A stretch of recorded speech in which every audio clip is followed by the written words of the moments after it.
been looking at the contingency argument for God's existence, and last time I offered a defense of premise one of the argument that everything that exists has an explanation of its existence, either in the necessity of its own nature or else in some external cause.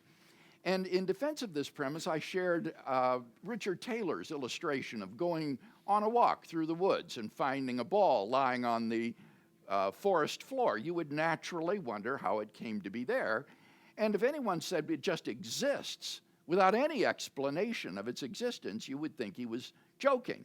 Well, it's not just the ball that this would apply to. Any sort of object you might think of would fit the bill. A tree in your front yard, a car in your driveway, a person who works at your office. In every case, we would say there's an explanation of why that thing exists rather than not. And merely increasing the size of the object does nothing to provide or remove the need for an explanation of its existence. And that leads naturally to the question then, what is the explanation of the existence of the universe?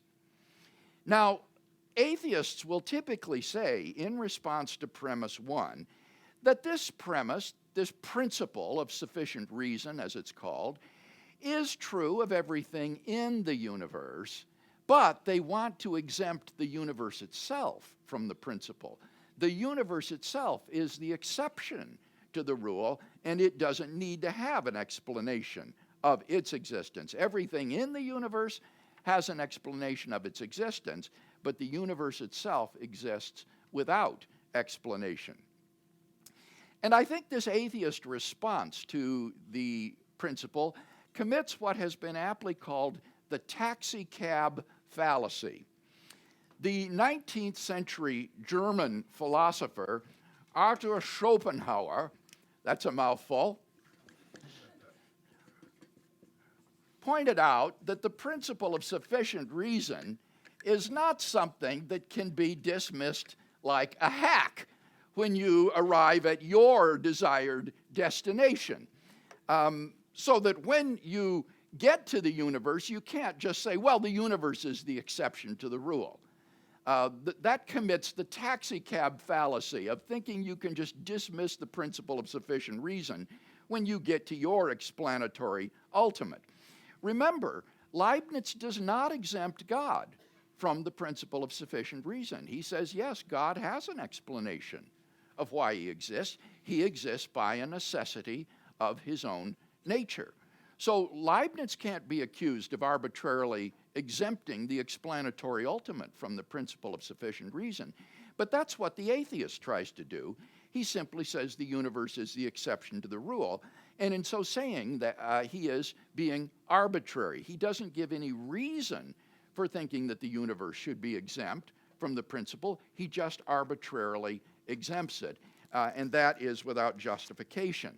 Remember the illustration of the ball in the woods, merely increasing the size of the ball, even until it becomes the entire universe itself, does nothing to remove the need for an explanation of its existence.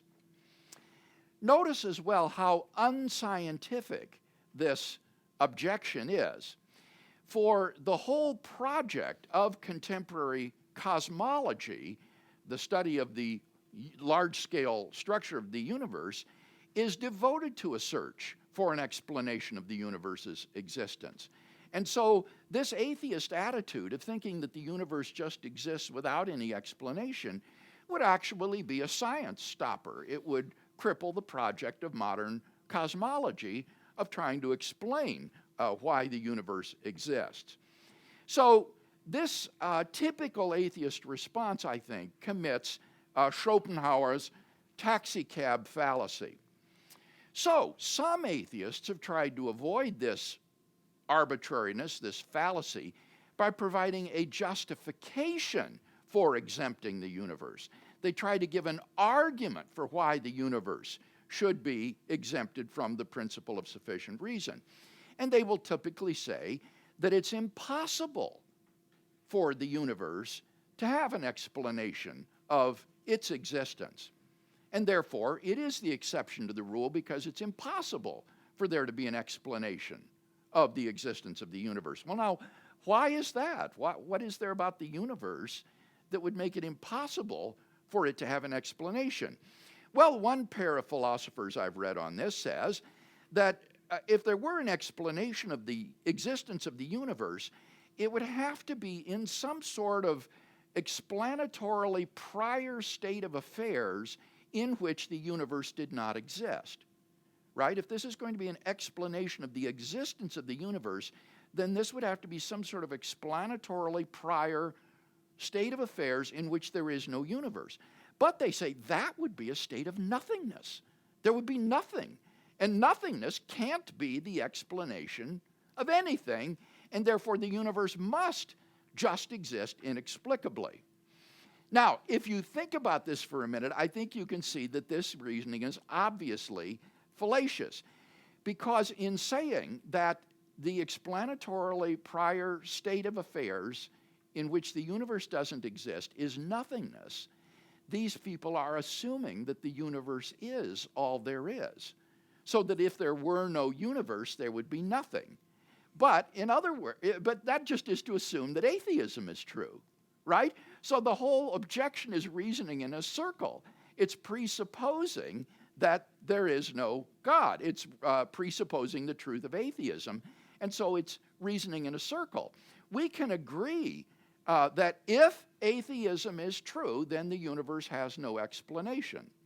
We could agree to that. If the atheism is true, then the universe has no explanation of its existence. But the whole question is atheism true? You can't just assume that it's true in order to object to Leibniz's argument.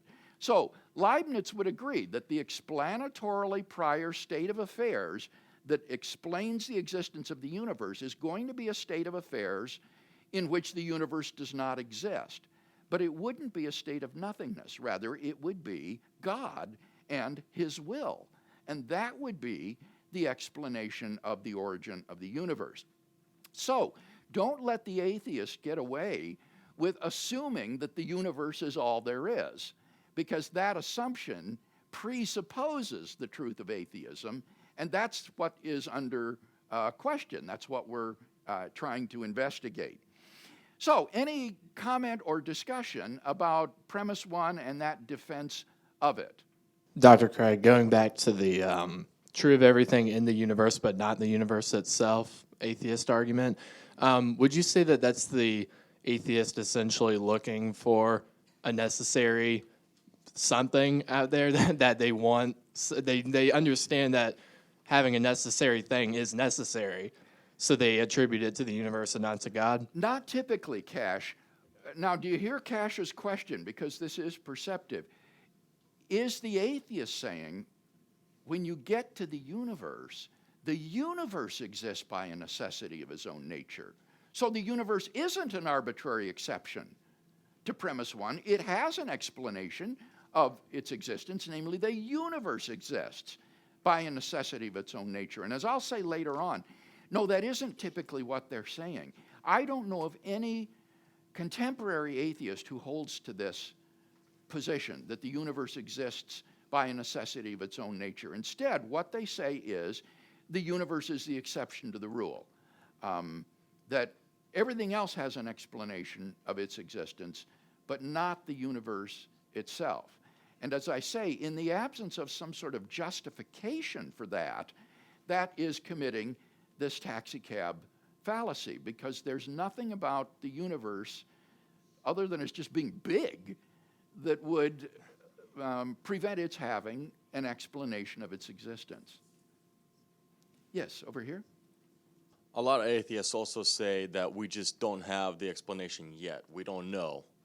So they lean on, kind of hold on. We'll have an answer. We don't know yet when, but we will. We'll figure this out. And agnostic wants to say, I want to know how God created the universe, so we're going to continue with science to develop and research and all that. And Okay. us as Christians, I want to know, are we continuing to, do we want to know how God created the universe, or is that just a mystery?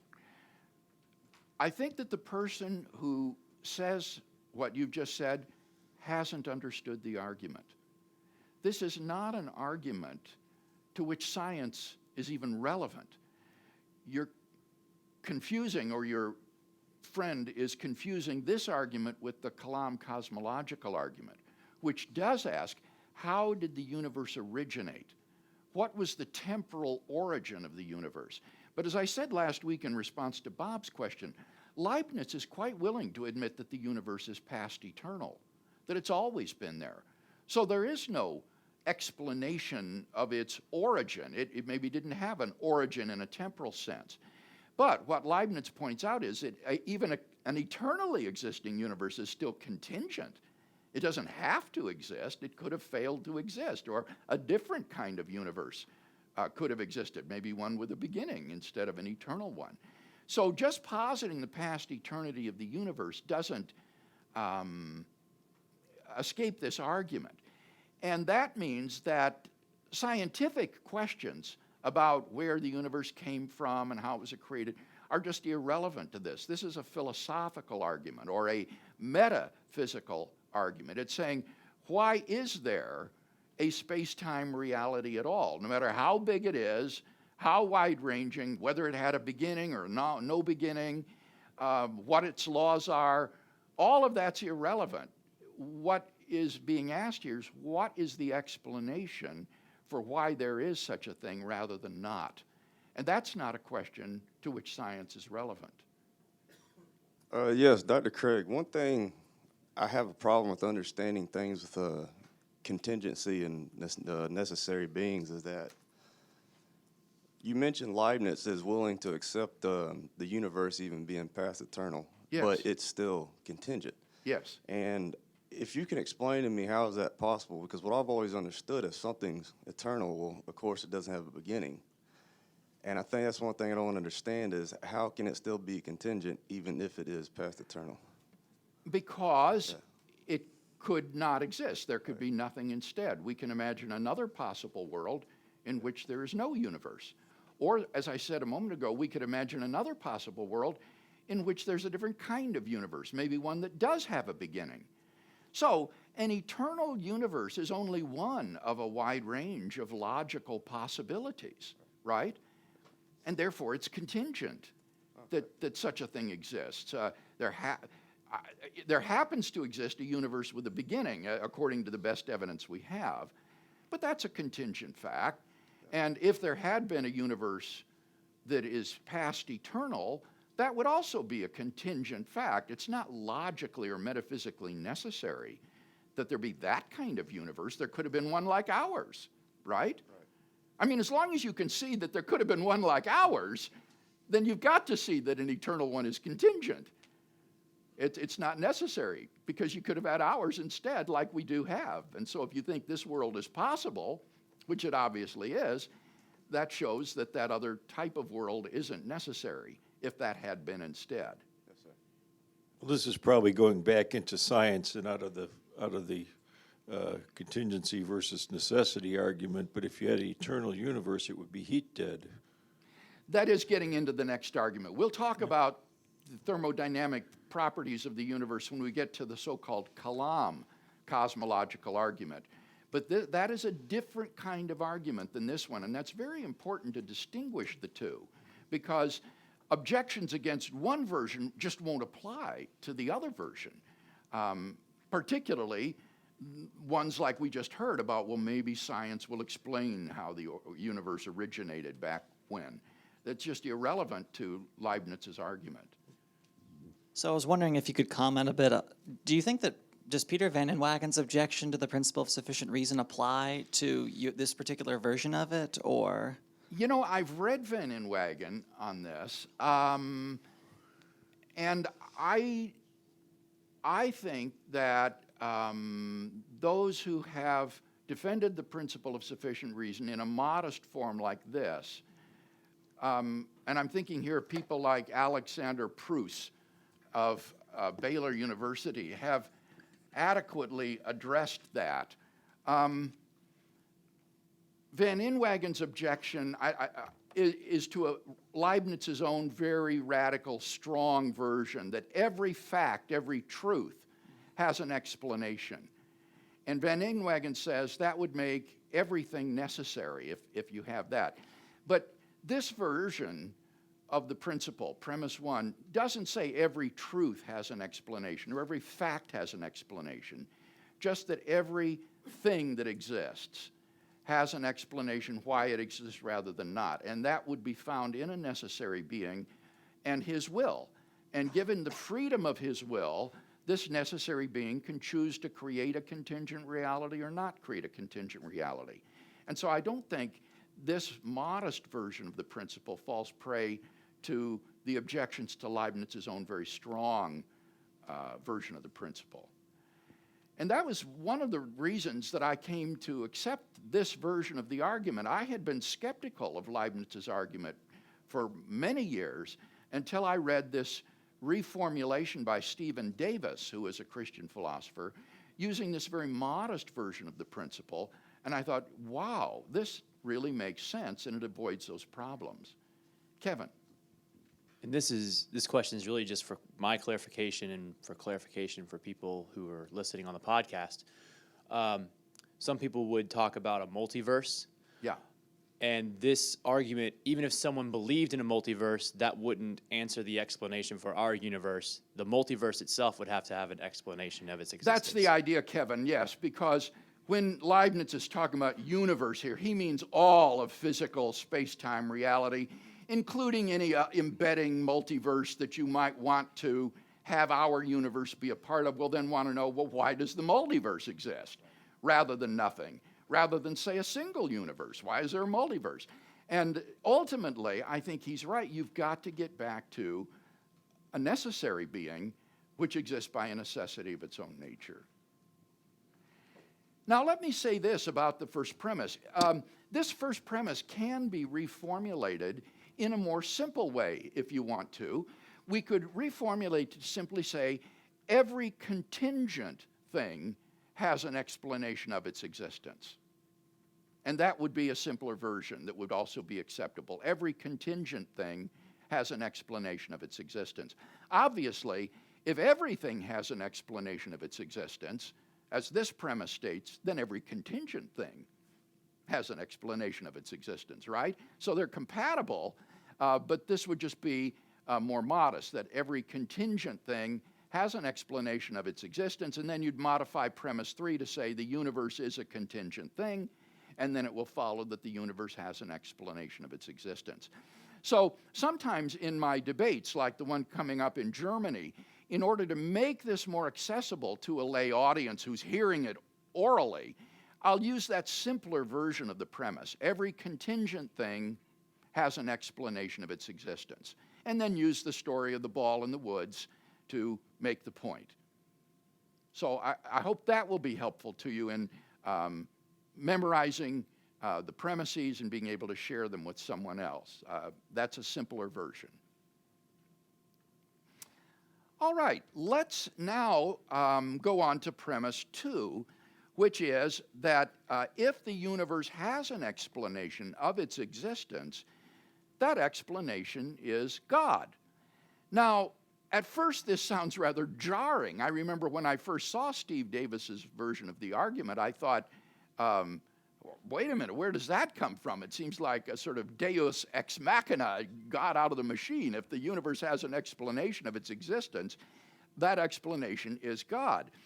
But what Davis pointed out is that the premise 2 is actually logically equivalent to the atheist's typical response to Leibniz's argument. Now, what do I mean by that? Two statements are logically equivalent if it's impossible for one to be true and the other one to be false. Two statements are logically equivalent if they stand or fall together. They can both be true, they can both be false, but if they're logically equivalent, one can't be true and the other false. Now, is there any question about what is meant by logical equivalence before we move on? Would anybody like an illustration of logical equivalence? Okay. Here's a real simple illustration. Take the proposition P. P is logically equivalent to double negation, not P. So those are logically equivalent. If you let the hash mark here represent not, P is logically equivalent to not P. So if you say, it's not impossible that Bryant is preaching this morning, that means it is possible that he's preaching this morning. And very often we'll talk in these sort of double negatives. I remember one scientist saying to me once, that's definitely not a non-trivial result. Yeah. Which is just to say that this is a significant result. Or it's, we sometimes talk in these double negatives. That's not unusual, we say. Which is say, well, yeah, that you can just negate that. That's usual. So that would be an example of logically equivalent statements. So logically equivalent statements are statements which are either both true or they're both false, but one can't be true and the other one false. Any question further about that? Yes. We'll get the mic to you here.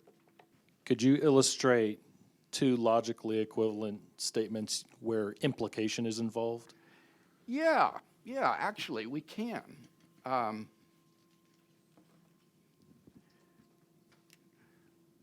P implies Q is equivalent to not P or Q, where the V represents or, the disjunction. So if P implies Q, that means either not P or Q. That's a simple logical equivalence. And the one that I'm going to appeal to is that if P implies Q, that's equivalent to not Q implies not P. If P implies Q, then not Q implies not P. That's called contraposition, actually. There's a name for that logical equivalence. So don't be confused by all of these symbols. This is just illustrative of the idea of statements that are logically equivalent to each other. They're either both true or they're both false, but you can't have one be true and the other false. Okay, is that idea clear? I think so. Now, consider, what does the atheist almost always say in response to Leibniz's argument? Well, as we saw in our examination of premise 1, what the atheist typically says in response to Leibniz is that if atheism is true, then the universe has no explanation of its existence.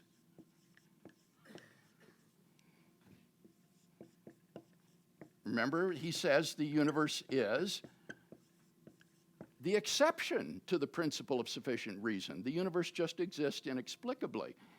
He says if atheism is true, the universe has no explanation of its existence. But that's logically equivalent to saying if the universe has an explanation of its existence,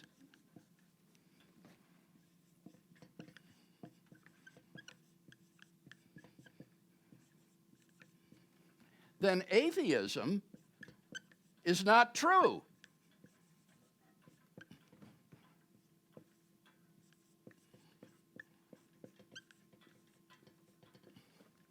Right?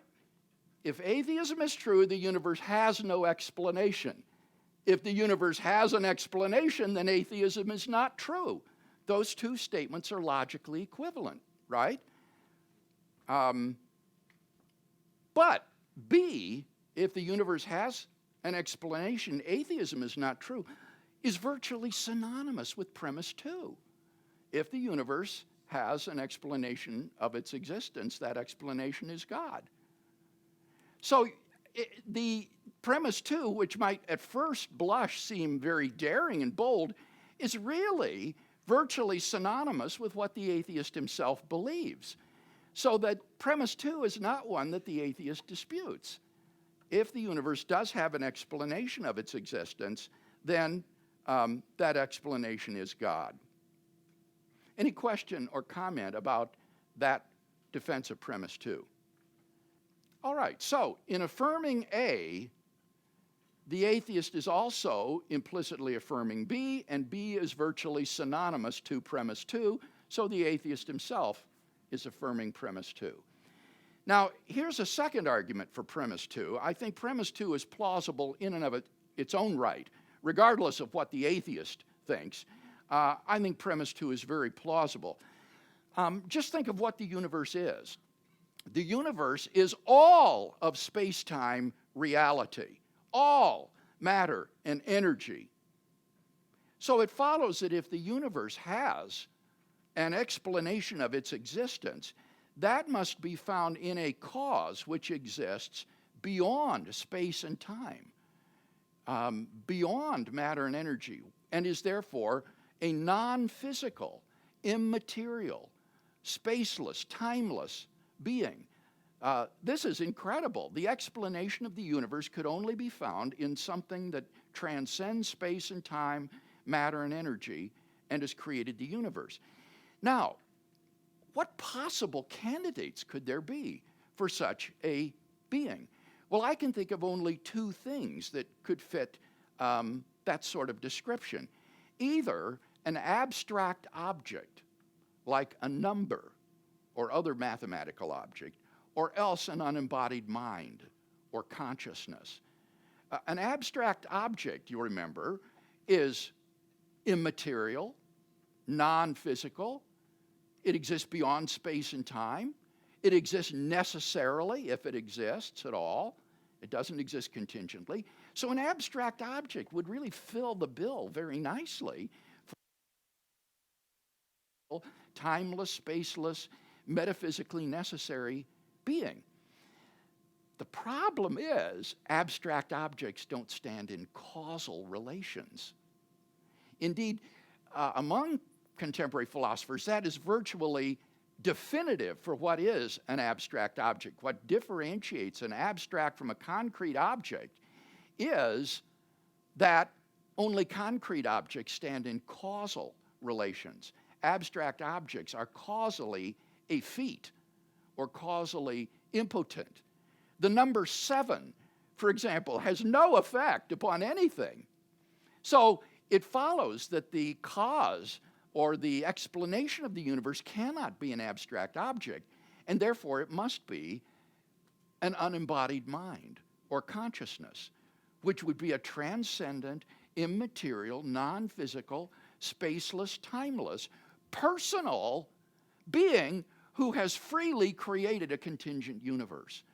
So this is clearly a conclusion that is pregnant with theological significance. And I hope so that you begin to grasp the power of Leibniz's argument. The explanation of the universe has to be a necessary, uncaused, timeless, spaceless, immaterial, personal being. This is not some ill-conceived flying spaghetti monster, but this is a being which must exhibit the traditional attributes of God. Truly mind-blowing conclusion.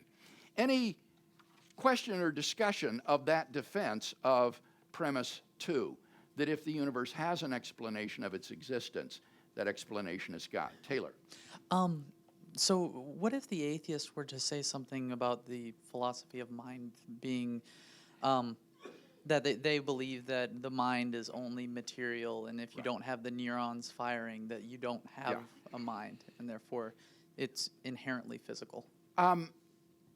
It's important to see that this argument that Leibniz is giving here is an argument for an immaterial mind. This would be a reason to believe that minds are not just physical or material like brains, but that they are immaterial entities, because that's the only way to explain the existence of a contingent universe. So this is actually an argument for the immateriality and non-physicality of mind. Now, the atheist probably doesn't believe in minds like that, and so he can then raise objections to this. He can try to give us his proofs for materialism or reductive physicalism, and the theist will have to respond to those arguments. But he can't just presuppose it. Otherwise, you see, he's begging the question again. If he just presupposes there can't be a mind, then he's begging the question, because this is an argument for such a mind. But if he's got some arguments for reductive physicalism or materialism, great, we'll hear them and see if we can respond to them. Do you see what I'm saying? And typically, the arguments against the existence of mind, I have found, will be based upon human cognition. And that in human beings, minds are typically conjoined with brains, and the claim is that they're brain states that correlate with mental states and all the rest of that.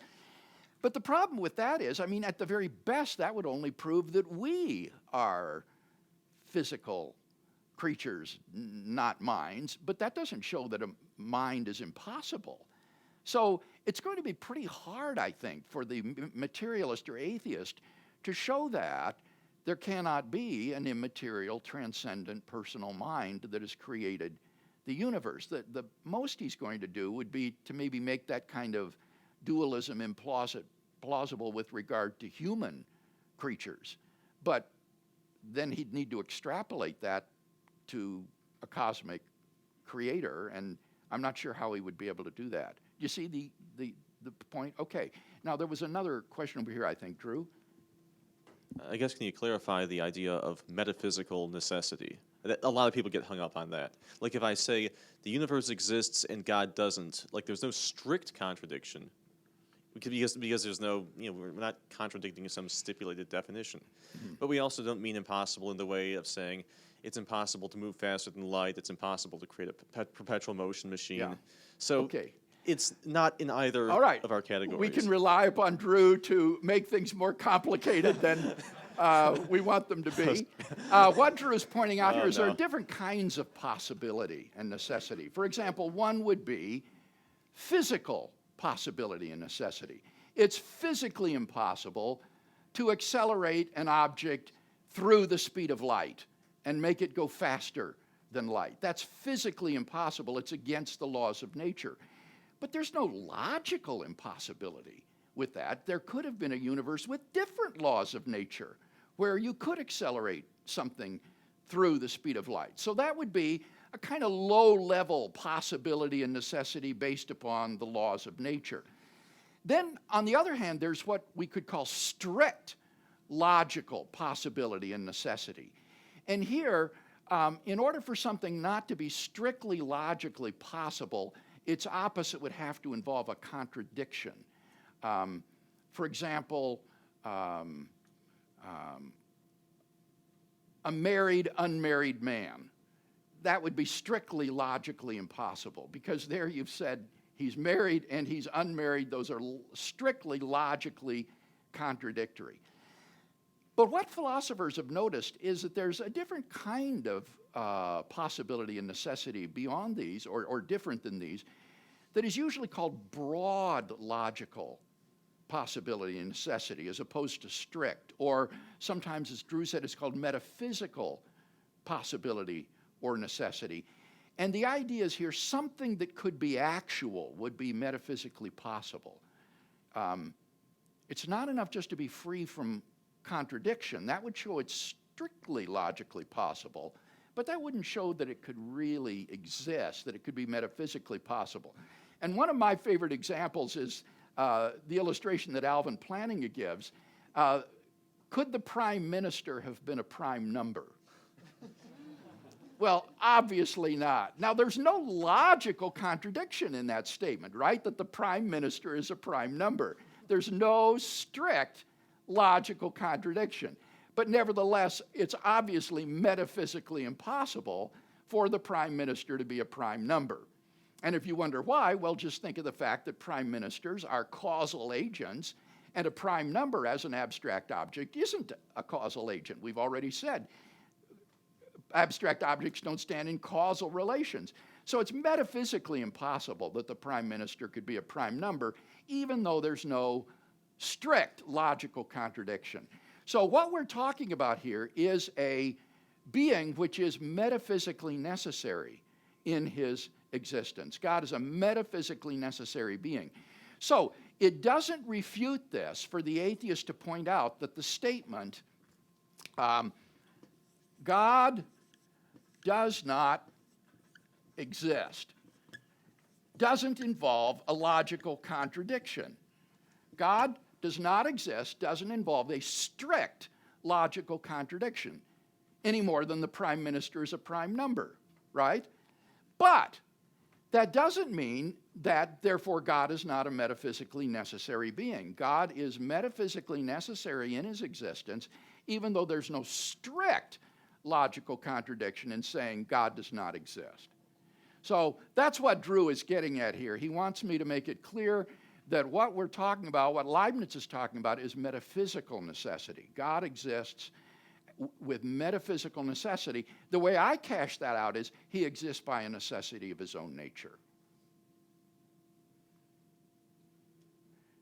So, if these two premises are true, that everything that exists has an explanation of its existence, either in the necessity of its own nature or in an external cause, and it's also true that if the universe has an explanation of its existence, that explanation is God, then it follows that God exists by a necessity of his own nature. He is a metaphysically necessary being. All right, next week we will consider one final objection to Leibniz's argument, which will pick up on what Cash said. Suppose the atheist says, all right, I withdraw my objection to premise one, and I'm going to say instead the universe is a metaphysically necessary being. The universe exists by a necessity of its own nature. What can we say in response to that? All right, let's bow our heads for the benediction. The grace of the Lord Jesus Christ and the love of God and the fellowship of the Holy Spirit be with you all. Amen.